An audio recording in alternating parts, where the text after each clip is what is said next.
Imagina ser una niña de 5 años y quienes deberían de cuidarte te lastiman.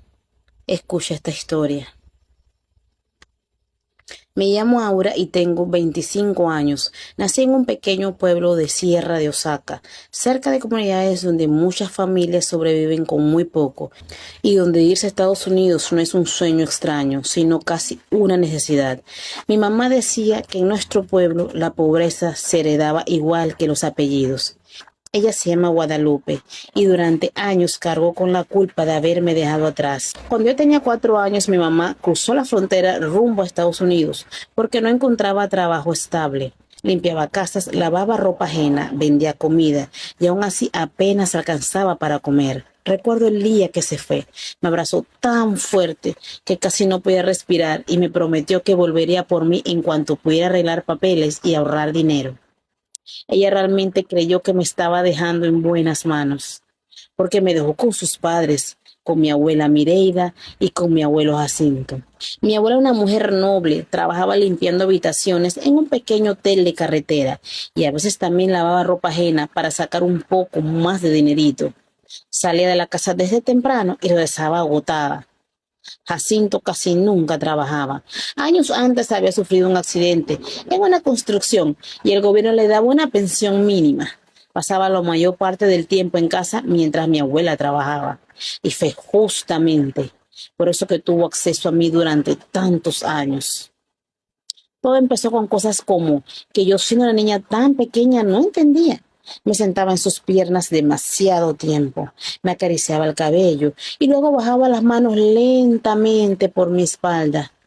Me daba besitos de cariño que me hacían sentir incómoda y aunque yo no supiera explicar por qué, a veces me decía que era su niña favorita.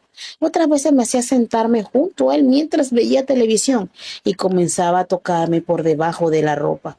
Nunca dejaba marcas, nunca hacía algo que pudiera notarse fácilmente, pero yo sentía miedo todo el tiempo. Recuerdo que una vez, cuando tenía 5 años, intenté apartarle la mano y él me agarró fuerte de la cara y me dijo algo que me persiguió durante toda mi infancia.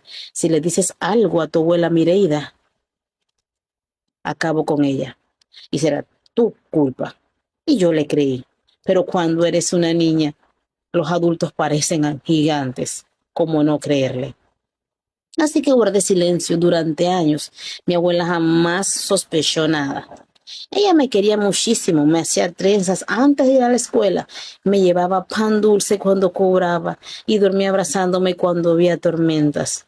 A veces pienso que eso fue lo que más destruyó mi cabeza, saber que mientras ella me cuidaba con amor, el hombre con quien compartía la vida me estaba destruyendo. Qué triste. Hay abuelitas que deberían ser eternas, pero hay abuelos que no deberían haber existido, mejor dicho.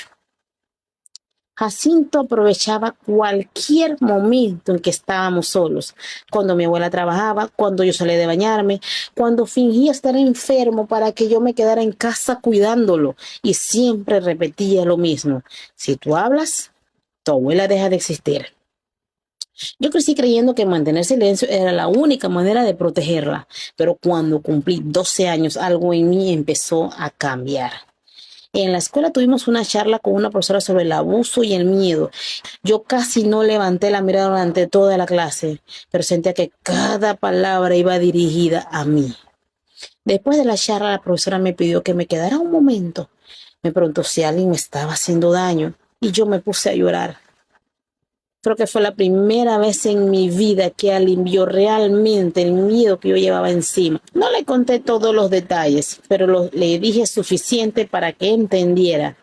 Ella me dijo algo que jamás olvidaré: Aura, los adultos que te quieren no te hacen sentir miedo y tu abuela merece saber la verdad. Recuerdo haber temblado completo, porque durante años Jacinto me había convencido de que hablar significaba condenar a Mireida. Ese día llegué a la casa decidida a decírselo todo a mi abuela, apenas regresara del trabajo.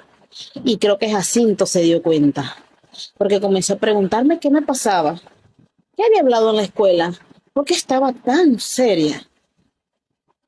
Yo estaba cansada, cansada de vivir aterrorizada. Entonces exploté y le grité que ya no le tenía miedo, que iba a contarle todo a Mireida. que una profesora ya sabía. Nunca olvidaré la cara que puso, fue como ver un animal acorralado.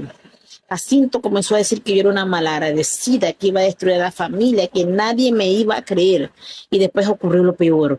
Me agarró del cuello muy fuerte, recuerdo caer al piso mientras él seguía apretando. Yo intentaba respirar y yo no podía.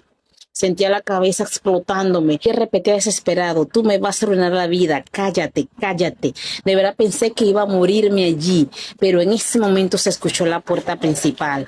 Mi abuela Mireida había regresado antes del trabajo porque se sentía mal. Cuando entró al cuarto y me vio en el piso con Jacinto encima de mí, comenzó a gritar como nunca la había escuchado gritar. Jacinto soltó mi cuello inmediatamente y apenas podía respirar. Mi abuela entendió todo en segundo, todo. Y creo que ese fue el día en que ella también murió por dentro. La policía llegó esa misma noche, yo terminé en el hospital.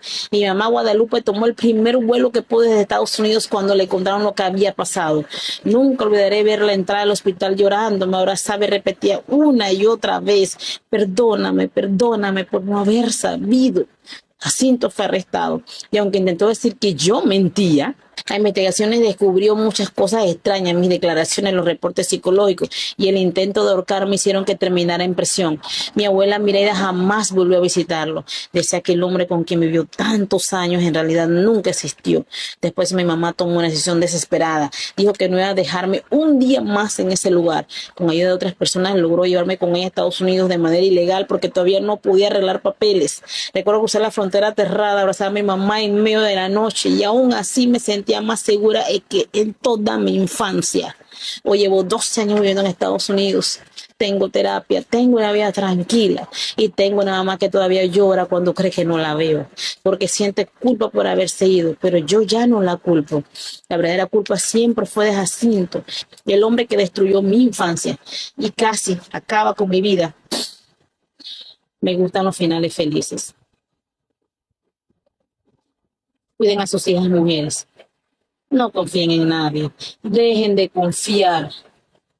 No confíen en su sombra.